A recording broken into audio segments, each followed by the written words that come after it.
just shows you where you vote where the focus is. What do you want to do?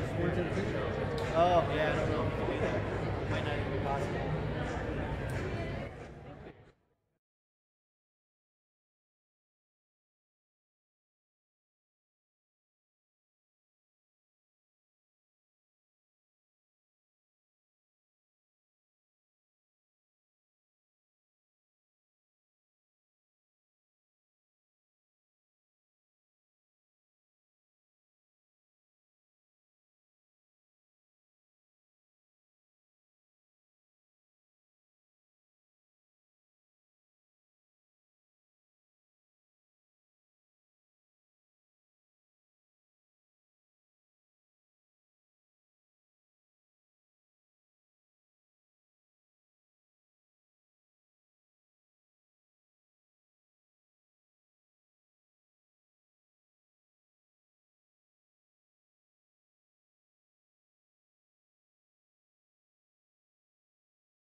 kid pictures? Yeah. Yay, kids. I think you should go sit up there. Yeah, exactly. It's good. That kind of place. How about that fire?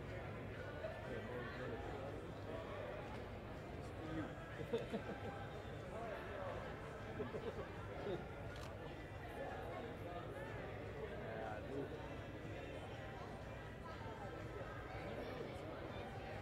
How's that? Some of the stuff Good? is just, yeah. It's over, dude.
Actually, next time would be better. You can walk us through. What's that?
Test, test. Okay, great, you can hear me. Good afternoon, everybody. Thanks for being here this afternoon.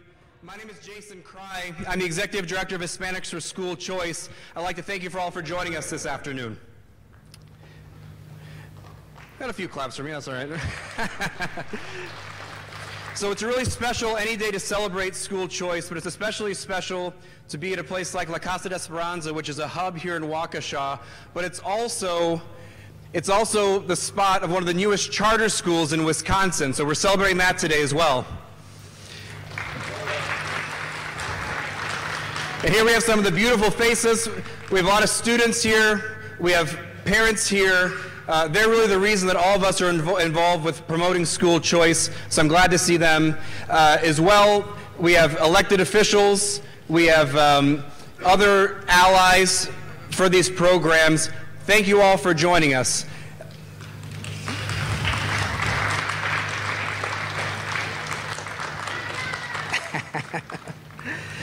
And last but not least, I'd like to thank my board at Hispanics for School Choice. Some of them are here, some of them aren't.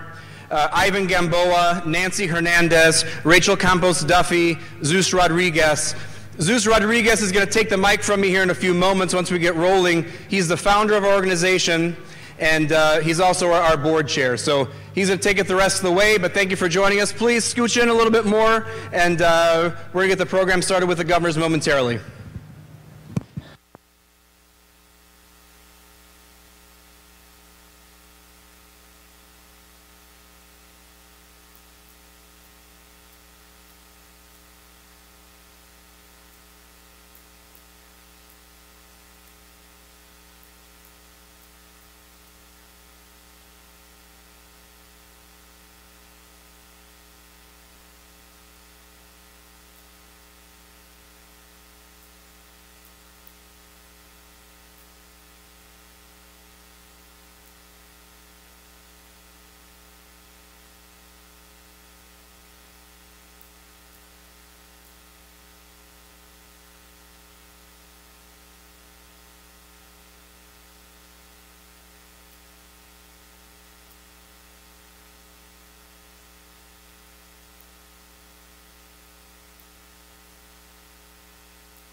Good afternoon and welcome. I'm Zeus Rodriguez, President of Hispanics for School Choice. I want to start by thanking La Casa de Esperanza, which in Spanish fittingly means the House of Hope, for hosting us today. I also want to thank all the student and parent ambassadors from their other schools that are here, as well as our Hispanics for School Choice team. You've all done a great job bringing this together, and thank you.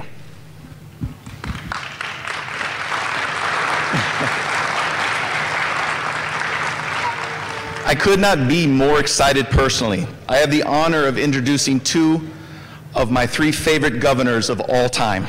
Former Governor Jeb Bush and our very own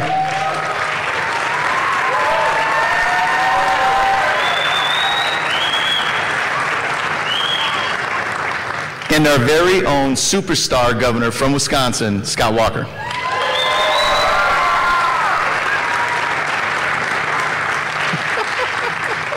Hometown advantage. Governor Thompson. Along with Governor Tommy Thompson, no other governors have done more and have been willing to fight tooth and nail for the right of parents to choose the best school for their children than Jeb Bush and Scott Walker.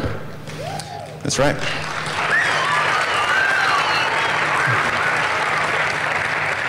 We're going to start off with a few words from Governor Bush, then we'll hear from Governor Walker, and finally a few questions from our student ambassadors.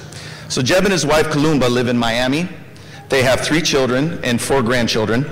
Jeb was the 43rd governor of the state of Florida, where he was regarded as the most successful conservative reformer in the country. His 8 years were marked by record tax cuts, reductions in government spending, strong job growth, and major government reforms, including an overhaul of Florida's failing education system. Following his time as governor, Jeb returned to a career in private sector and also devoted time to issues he is passionate about, especially education reform and school choice.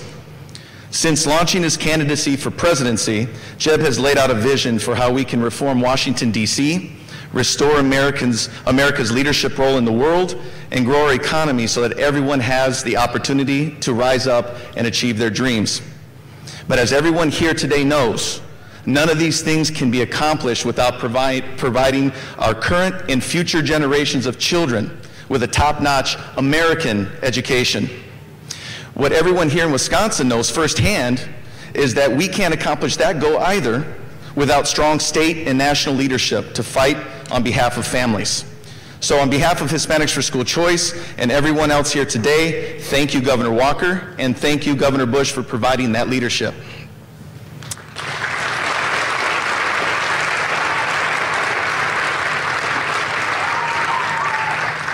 Now, it is my privilege and honor to introduce to you a leader with a great big heart, a will to fight, a will to win, and who is a champion for every single parent and student here today who needs and wants school choice. Please join me in giving a warm welcome to Governor Jeb Bush.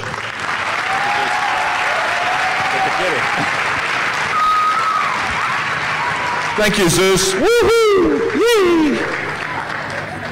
Thank you, Zeus, and thank you all for coming out. I'm honored to be here with Scott Walker, who has fought for school choice and school reform. It isn't the easiest thing in the world to take on really powerful entrenched interests. This guy did it, not just in education, but across the board, and continues to do it each and every day.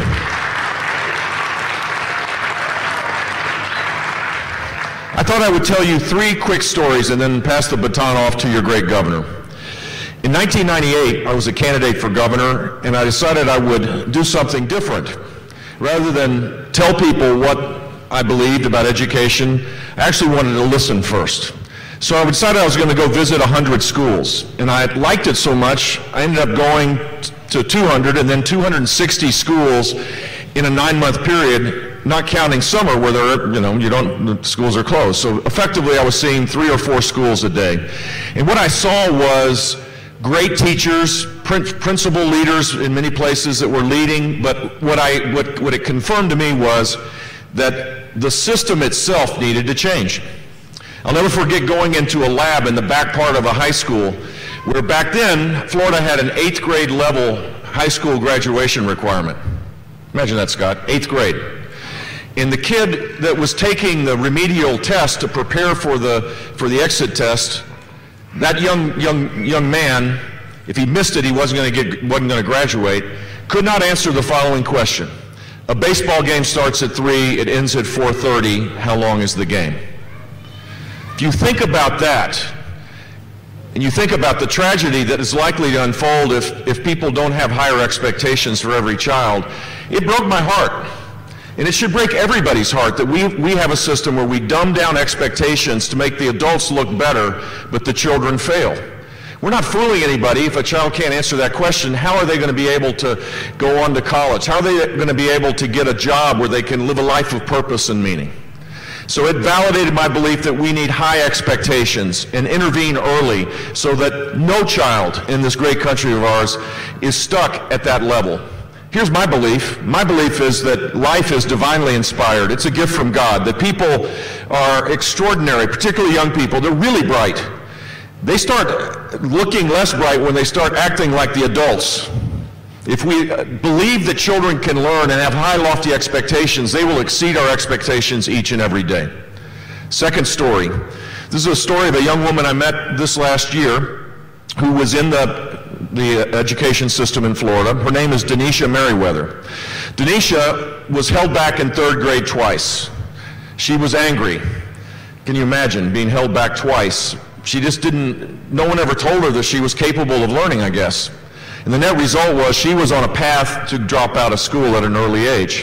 Her godmother found out about the Florida Corporate Tax Scholarship Program, the largest voucher program in the country. Now 80,000 students are going to private schools because I took on very powerful interest, just as Scott Walker has done, to expand the voucher program statewide in this state. Denisha, when she went to this Christian school under the Corporate Tax Scholarship Program, I could just imagine the first week in class. A teacher probably put her arm around her and said, "You're blessed. You're capable. You're smarter than what people have told you. You can learn. You can do it."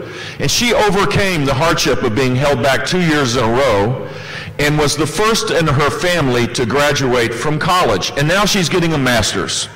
Well, in Florida and Wisconsin, because we're opening up the systems for students to be able to rise up, thousands and thousands of kids will have a chance to get a job or go to college or to live a life of purpose and meaning.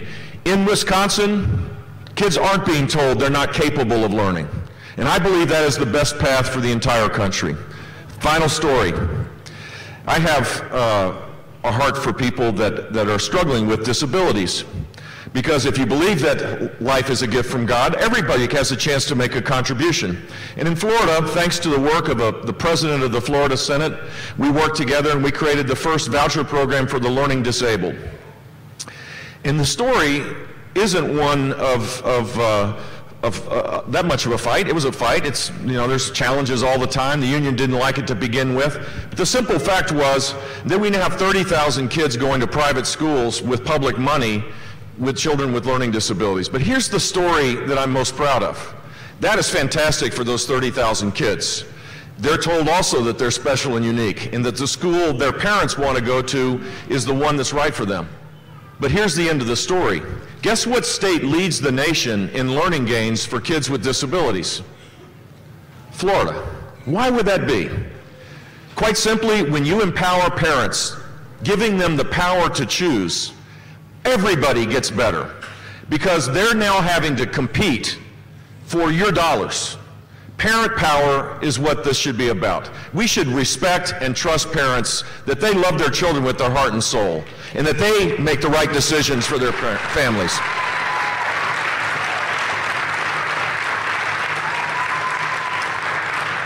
All schools get better when you empower parents to make choices. I'm honored to be here amongst parents that are fighting for the cause to make sure that more and more students here in Wisconsin have the choice that their parents want. I admire you. Just as much as I admire Scott Walker, I admire the fact that parents are on the front line of this fight. I hope you'll stay the course. I hope you'll continue to fight hard. This is not about the economic interests of the adults. This is about making sure that children have the capability to reach their God-given abilities, and you should be proud of your efforts.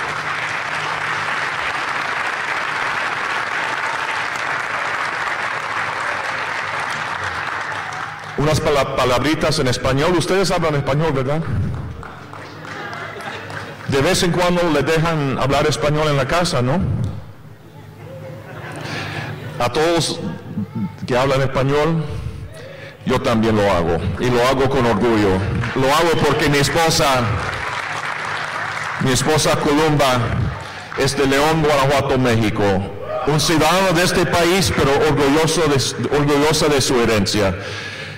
Now, I have the distinct honor to introduce someone who doesn't need any introduction in Milwaukee or in this country, a fighter for the cause of school choice, Scott Walker. Thank you, Governor.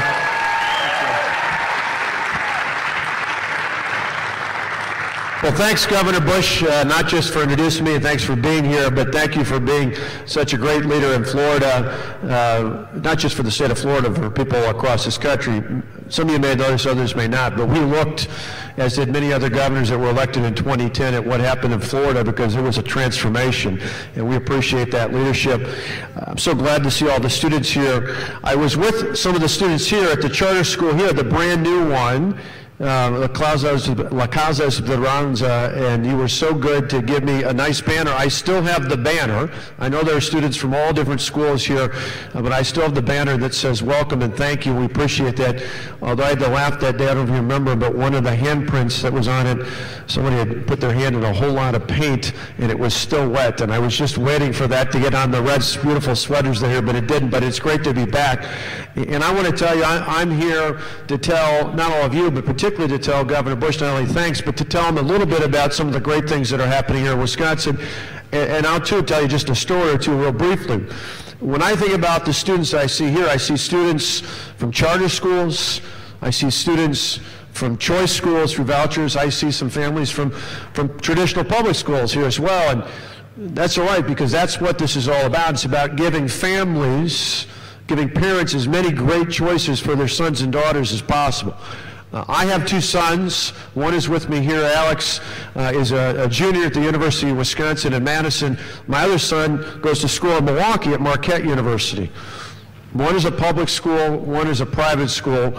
When I tell people I've got a son at Marquette, a Jesuit Catholic institution, and another son at the University of Wisconsin, a public school, nobody thinks that's odd, right? Nobody goes, oh, that's odd. Because both are great schools, and both are the right schools for Matt and for Alex. After a lot of time, a lot of consideration, they thought about what was the right school, and that's the one that they went to. So why is it so shocking that families pick schools based about what's the right interest for their sons and daughters when it goes from kindergarten all the way to 12th grade? That's what we're doing here in the state of Wisconsin. It's not just about expanding charter schools or choice schools. It's about expanding the quality education choices for every family in the state of Wisconsin, whether it's at a traditional public school, a charter school, a virtual school, a home school, whatever environment is best for your son and daughter, we're going to give you that choice here in the state of Wisconsin.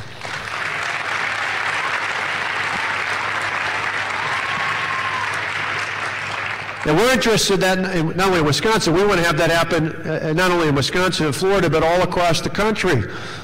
But we need to have leaders who understand that, and that's why I'm so glad to reinforce not only what Governor Bush has done, but to ask him and to ask others who are going to be in here tomorrow to look at Wisconsin, to look at what we've done, to look at the successes.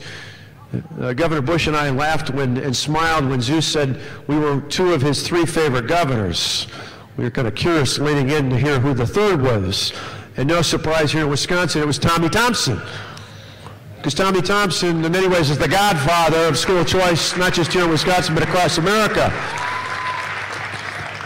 And I think back to when I was in the legislature and worked with Tommy Thompson, helping expand the first choice program in America, and then expand it not just from its starting point, but to parochial schools, and then to expand it. And then I was so honored as your governor, working with the legislature, great members of the Assembly and the Senate, to lift the caps. Remember, there used to be caps on income. There used to be caps on the number of students. There used to be a challenge. I remember for years before I was governor, seeing families who were concerned, thinking that their younger son or daughter might not be able to get in because there was a cap there. We lifted those caps in Wisconsin. We lifted the caps on income. We expanded it to receive, and then in subsequent budgets, we passed it statewide so that particularly low-income families have access to vouchers all across the state of Wisconsin. And now, regardless of income, everybody gets a tax deduction if you send your son or daughter to a private school. Why? Because we want as many quality choices as possible in education. But last year, about this time, right before the election, I remember meeting a mom named Dina. A mom named Dina, who was actually from a school up in Appleton. And she had met our Lieutenant Governor, Rebecca Clayfish, and Rebecca told me, you've got to meet this mom, because when she first met her, there were tears in her eyes, and she was shaking because she was worried because the person who was running against me for governor said that she was going to end the statewide voucher program. And Dina was worried because she knew what it meant to her children, particularly she had a son and a daughter, but particularly her son, who, and she was very careful not to knock the public school her son had been before, because she said that's a good school for certain students, but it wasn't for her son. Her son was failing. He didn't like school. He was being bullied. And so she grabbed one of those first vouchers that we offered a few years ago so that her son and her daughter could go to this school, this private school that gave her an opportunity. And I got a chance last year, right before the election, to meet her and her son and her daughter. And her son looked up at me and shook his hand, or shook my hand, looked me right in the eye, and her mom, or his mom, proudly said, "My son now has doubled his test scores. He's succeeding in class. He's tried out for the band. He's playing football on the team. He loves going to school. Thank you for giving us the choice to have this opportunity for our son." That's what this is all about.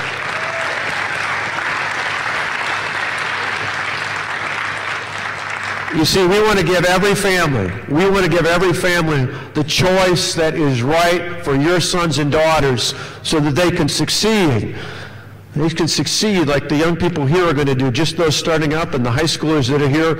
We're betting on you. We know, given the right choice, you can succeed not just in school, but all throughout the rest of your life. So we're thrilled to be here today to talk about not only what it means for Wisconsin, but what it means for this entire nation. The better choices we give to parents, the better choices we give to families, the better off we're going to be going forward. Thank you to all the parents and to all the advocates for being here to make that possible, not just for today's events, but for all that you do for your children each and every day. With that, I'm going to turn it back to Zeus, and I think we're going to take some questions. Thank you, Governor Walker and Governor Bush. We're going to take a couple of questions from a couple of student ambassadors who have some prepared questions for the governor. So if we can have them come around over to the gentleman with the microphone. The first person? No, it's from...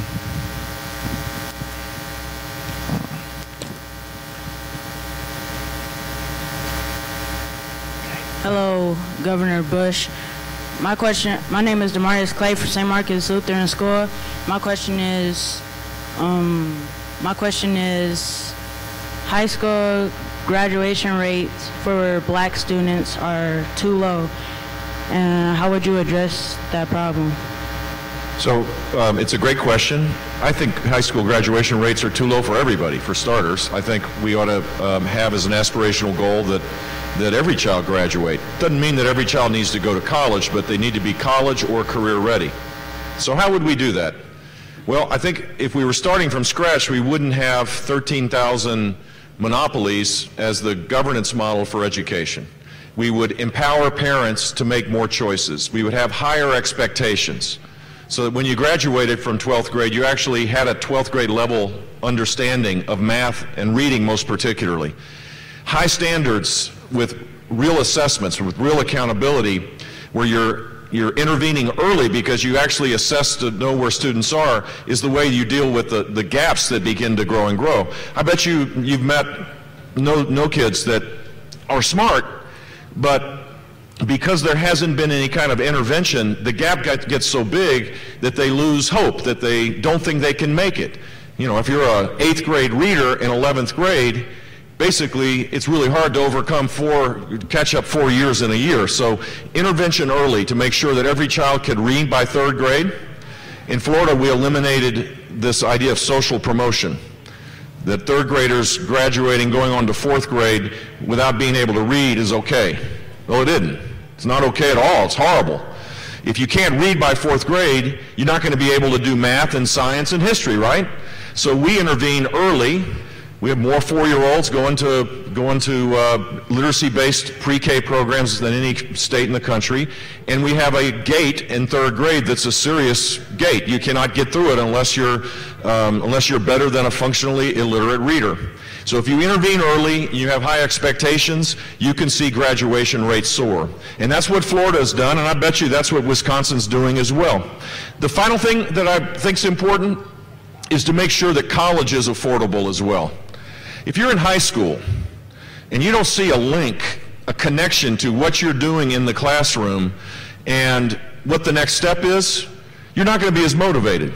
But if you believe you can go to college, community college, or you can go to trade school, and you know that there's a direct path to being able to make a living or graduate from college with a degree that creates the chance to do the same, then you're motivated. And so I think finding ways to have scholarship programs for first and family, you know, if you're the first in your family, you go to college, we ought to have scholarship programs nationally and at the state levels to make sure that those children can go. There should be more counseling for young people to understand what the connection is to their high school experience and going on to college. There's a lot that can be done to make it more relevant. And I think that's what we saw in Florida is we've seen significant gains in graduation rate amongst Latinos, African Americans, and everybody. In fact, Florida, when I was in 1998, Florida was 50th out of 50 states in graduation rate. I mean, we couldn't even whisper, Scott, you know, thank God for, name your favorite state. Everybody was saying, thank God for Florida. And we've had an improvement in graduation rate each and every year since 1999. You can do it, but you got to be all in. Thank you. Say Martini.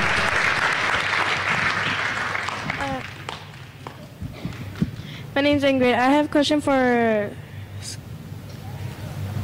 Governor Walker. Do all families in Wisconsin get to pick the best school for their children? Say that again? Do all families in Wisconsin get to pick the best school for their children?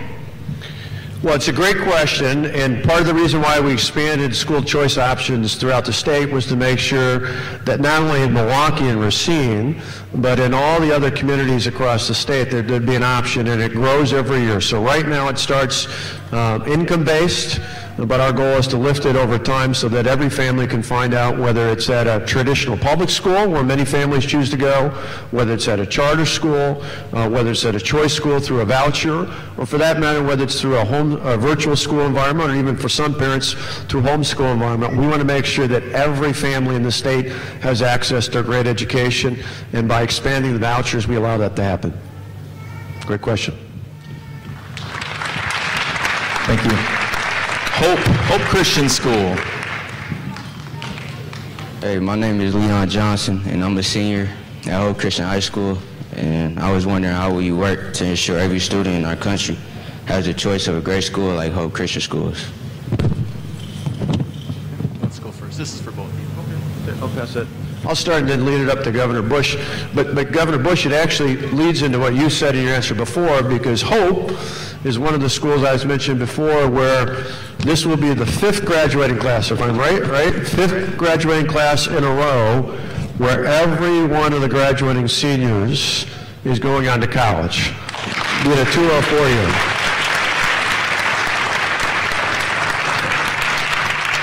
And this goes to your point about high expectations. We're proud in this state. Every year I've been in office, too, the graduation rates have gone up. We're now the 3rd highest, I believe, according to one ranking, graduation rates in the country. But we need to say that every child, every student, not just child, because I know young people, young men and women in high school, but every student should have access to a great education, and we should have high expectations, and we can do it. Graduating class, along with the great parents and teachers and faculty and others at Hope and all the other schools, Mesmer and the others that are out there like that, there's no reason why we can't do it, not only in every school here in the state of Wisconsin, but for every school across the entire country, and that fits in well with Governor Bush, what you were saying. Thank you, Governor. By the way, the 3 questions, they're better than the moderated debate questions that existed. Just saying. If you're free tomorrow night, maybe you could come by the the arena. Let me ask you a question, if you don't mind, because this is an incredible fact that your school, every senior graduates and goes on to college. That's not many places can say that. So tell me why you think that's the case. Why is it that you have that extraordinary successful record? Because it probably is. It would apply to all other schools as well, right? Yeah. Well, I think it's hard work and spirit of cooperation. Spirit of cooperation and hard work. You have homework? Every day. And you're an athlete? I was, not this year. I mean, this is one of the things I think in life that people kind of forget, that working hard is a virtue. You can work, you can have fun, you can do your homework, you can do all of these things, and you still have time to be able to be with your family and do other things as well. In a school that creates a culture where work is rewarded and appreciated, I think is part of the culture of success that you have. So look, this isn't that complicated. If you assume that everybody's capable of reaching their God-given abilities, then it seems to me that everybody around students ought to be focused on making that happen, tearing down the barriers. So high expectations, you should have real strong content in your curriculum, great effective teachers, no tolerance for for not being serious and applying yourself, having a spirit of cooperation as you described, and high expectations that you believe in your heart that every child will graduate from college or go to college. And my guess is you have a pretty good success rate of finishing college as well. That if you start with that premise, you're going to get a far better result than saying, well, some kids can learn and some kids can't. That we're going to lower expectations because it's not fair for low-income kids to have the same expectations than high-income kids. All of the soft bigotry of low expectations, which is what my brother called our schools, basically, this culture that says it's not fair, does a disservice to every child in America, because God has given this ability to children. It's up to us to make sure that they fulfill their destiny. Thank you. Good luck to you. Thank you. Thank you, Governor Bush. So that concludes our general programming for right now, and for the next few minutes we're going to have time for the families and the children to continue to mingle and meet with the governors. For the concern and safety of our little ones, we're going to ask that the press stays on the outer perimeter so that the governors can meet and greet with who they came here for, because Principal Casey will kick your butt. So thank you very much. One more round of applause for our governors.